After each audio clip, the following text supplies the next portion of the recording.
Hello students, आज हम करने वाले हैं डायरेक्टरेट ऑफ एजुकेशन की वर्कशीट नंबर 91। सब्जेक्ट है हिंदी और आज डेट है 19 अक्टूबर 2020 और ये वर्कशीट है क्लास 4th के स्टूडेंट्स के लिए। तो चलिए स्टार्ट करते हैं हम आज की वर्कशीट। बच्चों, वर्कशीट में आपको यहाँ पर अपना नाम लिखना है। यहाँ पर आपकी क्लास पहले से लिखी हुई है तो आपको अपना सेक्शन लिखना है और यहाँ पर लिखना है आपको अपने टीचर का नेम। हमारी जो आज की वर्कशीट है वो पार्ट मन के भोले भाले बादल से ली गई है। आपको पता है हमने इससे पिछली वाली जो हिंदी की वर्कशीट थी उसमें मन के भोले भाले बादल कविता को पढ़ा था। आज हम उसी कविता से रिलेटेड वर्कशीट करेंगे और इस वर्कशीट का टॉपिक है संज्ञा शब्द। नमस्कार बच्चों, आप सब कैसे हैं?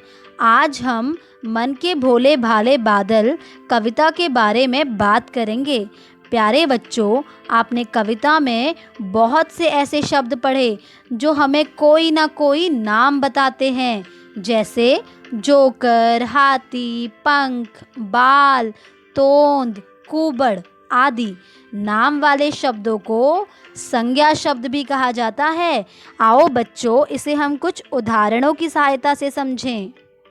नाम वाले शब्दों को संज्ञा कहते हैं। आइए कुछ नाम वाले शब्दों के उदाहरण देखें। तो सबसे पहले हम देखेंगे प्राणियों के नाम। मोहन, पिता, गीता, घोड़ा, चिड़िया। वस्तुओं के नाम।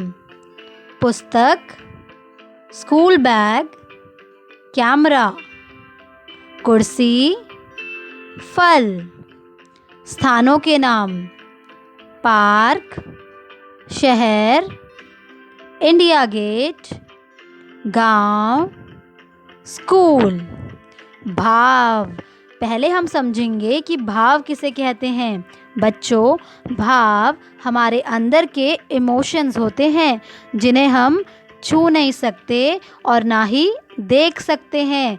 इन्हें हम सिर्फ महसूस कर सकते हैं, जैसे मित्रता। तो आपको यहाँ चित्र में मित्रता दिखाई दे रही है? नहीं, आपको चित्र में दो लड़कियां दिखाई दे रही हैं। उनको देखकर हम ये अंदाज़ा लगा सकते हैं कि इन दोनों के बीच में बहुत अच्छी मित्रता है। ऐसे ही मिठास। क्या आपको इस चित्र में मिठास दिखाई दे रही है? नहीं, आपको इस चित्र में मीठी चीज़ें दिखाई दे रही हैं, लेकिन मिठास आपको कब पता चलेगी? जब आप इन्हें खाएंगे, तब जाकर आपको मिठास का अनुभव होगा। अगला चित्र देखिए, बचपन। क्या आपको इस चित्र में बचपन दिखाई दे रहा है? नहीं, इस चित्र में तो हमें एक छोटा सा बच्चा दिखाई दे रहा है। बचपन को तो सिर्फ महसूस किया जा सकता है। तो ये थे हमारे संज्ञा के उदाहरण। तो हम कह सकते हैं कि जिन शब्दों से किसी प्राणी, वस्तु, स्थान या भाव के नाम का बोध होता है उसे संज्ञा कहते हैं। तो आइए अब हम करते हैं आपकी वर्कशीट से रिलेटेड कुछ क्वेश्चन आंसर्स। पहला प्रश्न देखिए, कविता की इन पंक्तियों को पढ़िए। इनमें आए कुछ संज्ञा शब्दों के चित्र सामने दिए गए हैं। उन्हें पहचान कर उनके नाम सामने दी गई खाली जगह में लिखिए। तो आइए हम इन कविता की पंक्तियों को पढ़ते हैं।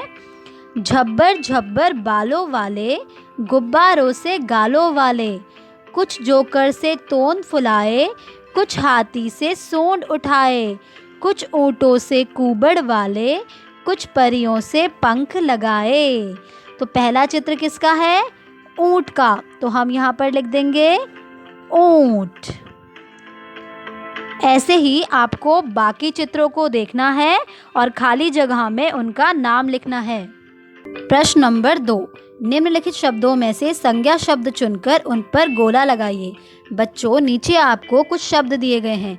इन शब्दों में से आपको संज्ञा शब्द यानी कि नाम वाले शब्दों को चुनना है और उन पर गोला लगाना है।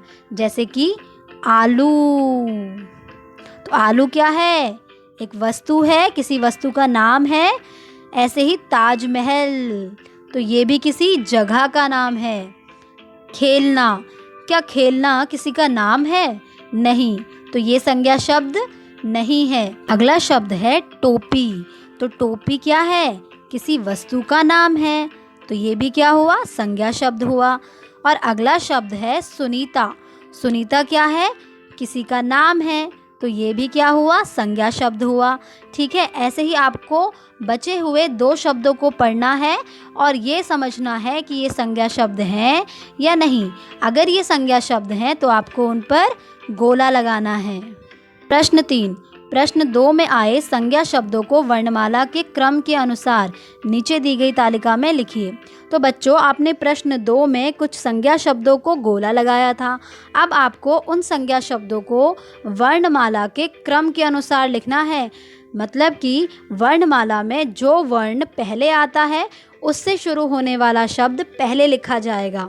तो जैसे कि यहाँ पर लिखा हुआ है आलू, तो जितने भी शब्दों को हमने चुना है उन सभी शब्दों में जो आ है वो वर्णमाला में उनसे पहले आता है। तो उसके बाद कौन सा आना चाहिए? बिल्कुल सही, उसके बाद आएगा टोपी। ये कौन से वर्ण से शुरू हो रहा है? ट से। अब आपको बाकी शब्दों को भी वर्णमाला के क्रम के अनुसार लगाना है, परंतु आपको एक बात को ध्यान रखना है कि यहाँ पर आपको सिर्फ संज्ञा शब्दों को ही वर्णमाला के क्रम के अनुसार लगाना है। ठीक है, इसी के साथ आपकी आज की वर्कशीट कंप्लीट होती है।